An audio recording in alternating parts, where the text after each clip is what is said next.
Hi, this is a video about steps B and C in the What Moves You project, which is about scaling your measurements with actual values in real life. I'm going to use a video that was analyzed by a student to show you how this works. And we can see this is from a World Cup match, and this guy is kicking a penalty kick. So this student, in order to analyze this, started the analysis here and said, okay, this is my 0 point, and I'm going to measure the position of the ball as time passes. So he made a bunch of different measurements, measured the position of the ball, and worked from there.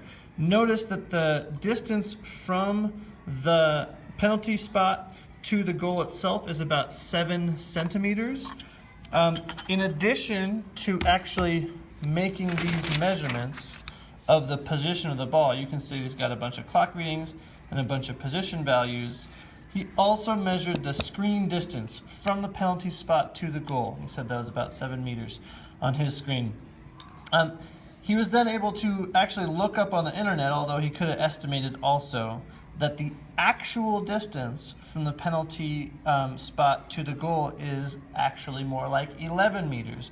We know that it's not 7 centimeters from the penalty spot to the goal. It looks like that distance on the screen, but the actual distance is 11 meters. So the rest of this video is going to be about how do you get numbers from this form, from this measurement, to something that looks more like this. And I want to show you how that works.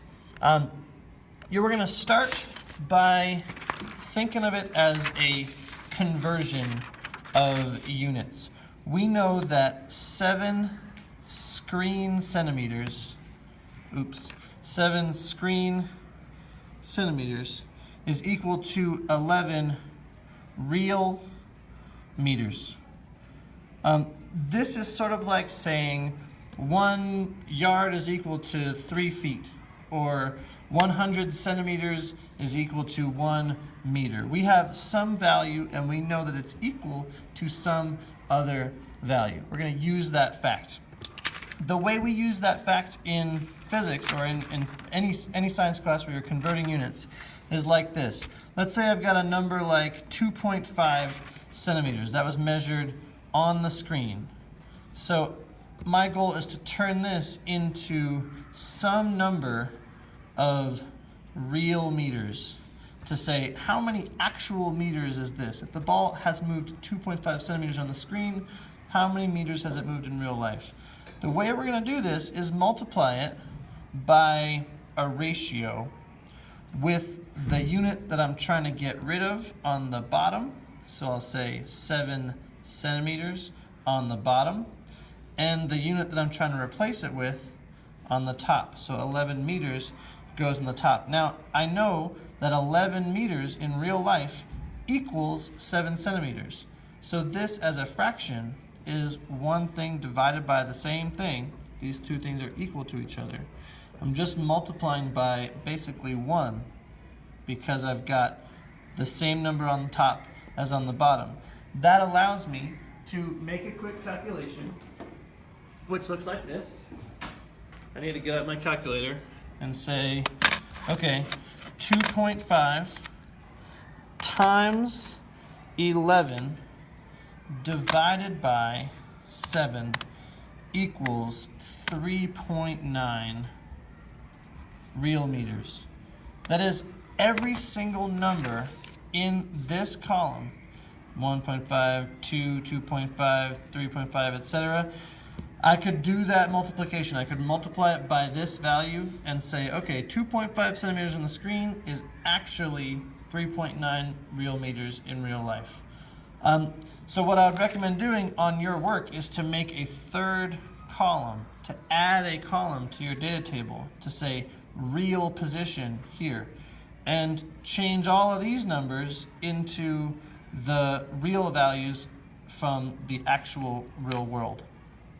If you're happy with doing that and you can use your calculator, 15 times for every one of these numbers, then you can stop watching now and go ahead and start working on that. Just know that this is kind of your magic number. You're going to make this number from the screen centimeters and the real meters in real life.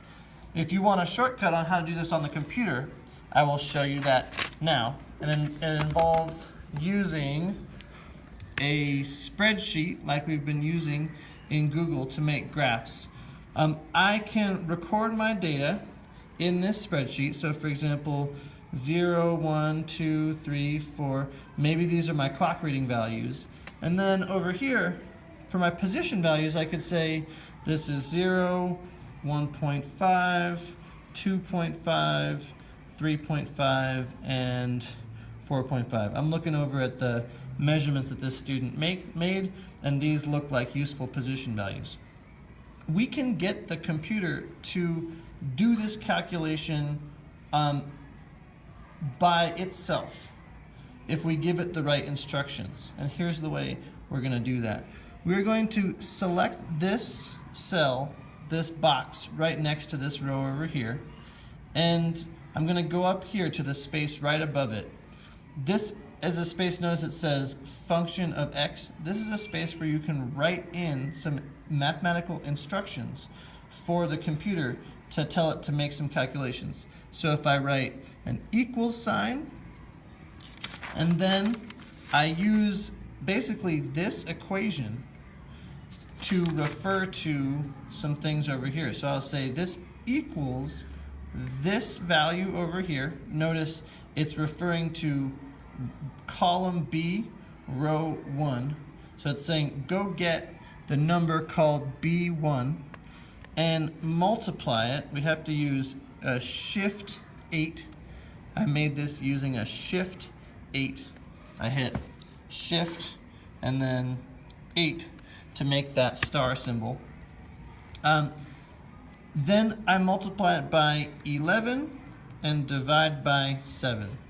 So that's the same thing that I've done here, multiply by 11, divide by 7, but I'm telling the computer to do it.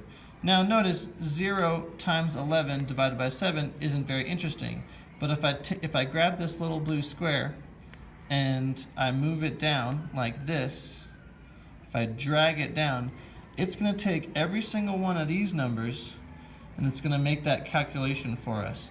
Notice the thing that I calculated here that was 3.9 real meters, the computer calculated exactly the same value.